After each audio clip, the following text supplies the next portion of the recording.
Hey folks, it's Kelly. It's Lifestyle Engineer. I still sound like this. I don't know. So if you have like remedies, send them because apparently I need them. So we're talking about goal setting. So you have your list of your goals, what you want to do, the steps to those goals, at least outlined. Maybe not all the details, but outlined. So by this point, that's where you are. And then I want you to kind of think about why. Why do you want to accomplish these goals? What is your reason for doing it? The why is going to help keep you motivated because as you go through these steps, it's going to get hard. There's going to be days where you're going to be like, I don't want to do this. It's too hard. But then if you think about why you want to do it, that's how you get there. So in engineering, we have a 5 why tool that we use when we're looking at problem solving. Well, I would like for you to take this and to do it a little differently. And take that and think, okay, why do I want to accomplish this? Well, why is that? Okay, write down your reason for the first why. Ask why is that?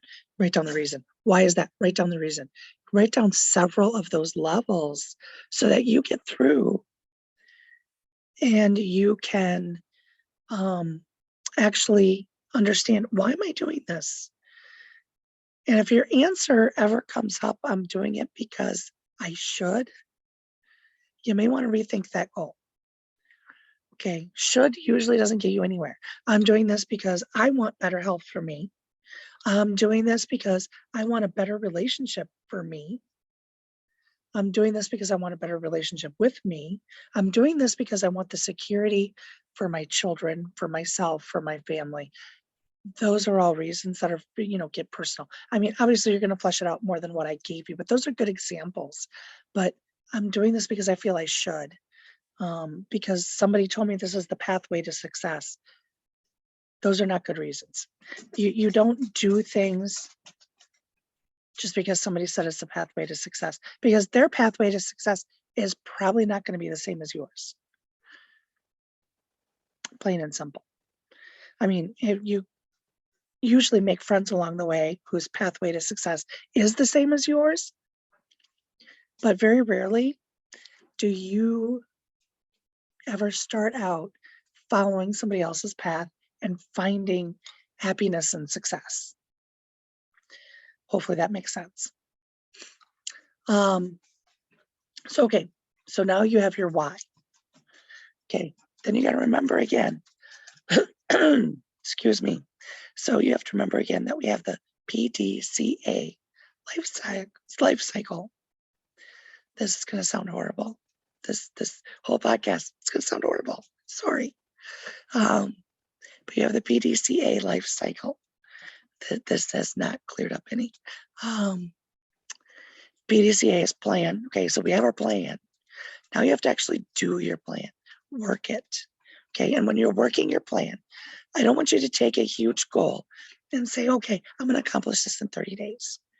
Because you might, but be careful, because in there, you need to schedule in not only time for your plan, but time for downtime, time for enjoyment, time for time with your family. Those are all obligations that you have to meet as well. And I shouldn't say obligations because downtime and fun time, it's not really obligation, but it's healthy for you to do it. Okay. Make sure you're scheduling the time appropriately. Because if you are working in stress and overwhelm, because that's what you've been taught you should do, you're going to burn out and that goal is going to get dropped. Don't do that to yourself. That is just punishing yourself before you ever start. Okay. Don't punish yourself at all during this process, because really you're doing it because you want to. You have a desire for whatever reason. That desire is there. Okay, we listed out the good reasons. We listed out the reasons that probably isn't going to set you up for success. But there it is. Okay, so then once you do a step, do an action, then you want to check that action real quick. Just look at it. How relevant was it to your main goal? What was your results from it? And then what did I learn from my results? And then you need to go back and you need to adjust your next action to make sure that you are being as effective with your action as possible. These should be quick things. These should be short. These should not be hours of your day or hours of your time. Okay, your steps might take hours, but this check and adjust should be quick. Okay.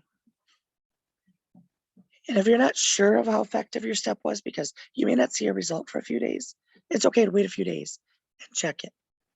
Go on to another step. Keep moving forward, even if you can't check step one. Just keep putting little steps in the whole way through. But check them as you can so that you know where to adjust before you get way off course.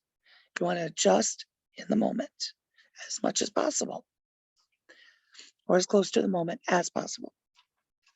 Okay, so happy goal hunting, happy goal setting. Okay, this is going to set your year up on the right foot. And again, you have a whole year to accomplish these 3 things or 5 things. I don't know how many you picked, but however many, you have a whole year to accomplish them. Don't wait until the last minute to try to do it, because that's not going to help you. It's going to put you into overwhelm and stress. You want to start now and work your way forward. Okay. And it's okay to start on one today and work another one tomorrow, or work one today and one next week, or however it works in your schedule. Block off your time. Make sure you're scheduling it in and have fun with this, folks. Really do. Okay, wish me well with this. If you have a remedy, let me know what it is. I'm desperate. I'll try anything. Until then, you have a great week, and we'll talk to you next week. Again, I'm Kelly, lifestyle engineer. And if you need help with any of this stuff, feel free to reach out. My email's always in the show notes. My website's there. Reach out, ask any questions you have. We can always jump on a call. We can see if coaching is right for you. We can do all that stuff. All right. See you next week, folks.